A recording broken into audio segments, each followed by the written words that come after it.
নমস্কার বন্ধুরা, ফুলকপি দারুণ স্বাদের একটা ঘরোয়া রান্না তোমাদের সাথে শেয়ার করব। রান্নাটা ভীষণ ভালো লাগে খেতে। এখানে আমি বেগুন, ফুলকপি, আলু সব কিছু কেটে ধুয়ে পরিষ্কার করে নিয়ে তার মধ্যে লবণ আর হলুদ মাখিয়ে রেখে দিয়েছিলাম বেশ কিছুক্ষণ। এবার কড়াইয়ের মধ্যে সাদা তেল দিয়ে প্রথমে আলুগুলো ভেজে নেব। আলুগুলো একটু লাল করে ভেজে নেব। আলু ভাজা হয়ে গেছে, এবার ওই আলু ভাজা তেলের মধ্যেই দিয়ে দেবো বেগুন।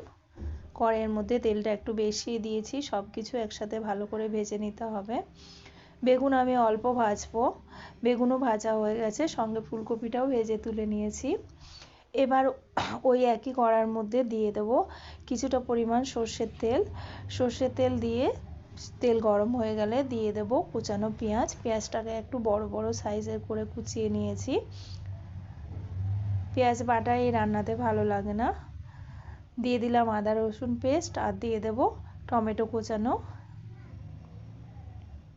সব কিছু মশলা ভালো করে একসাথে নেড়ে চেড়ে ভেজে নিতে হবে। মশলাটা ভাজা হয়ে গেছে, এবার দিয়ে দেব গুঁড়ো মশলা। দিয়ে দেব হলুদের গুঁড়ো, একটু জিরে গুঁড়ো, একটু ধনে গুঁড়ো, আর দিয়ে দেব কয়েকটা কাঁচা লঙ্কা। আর কালারের জন্য দিয়ে দেব অল্প সামান্য কাশ্মীরি রেড চিলি পাউডার। সব কিছু মশলা দেওয়া হয়ে গেছে, দিয়ে দেব অল্প পরিমাণ জল। জল দিয়ে ভালো করে মশলাটাকে কষিয়ে নিতে হবে।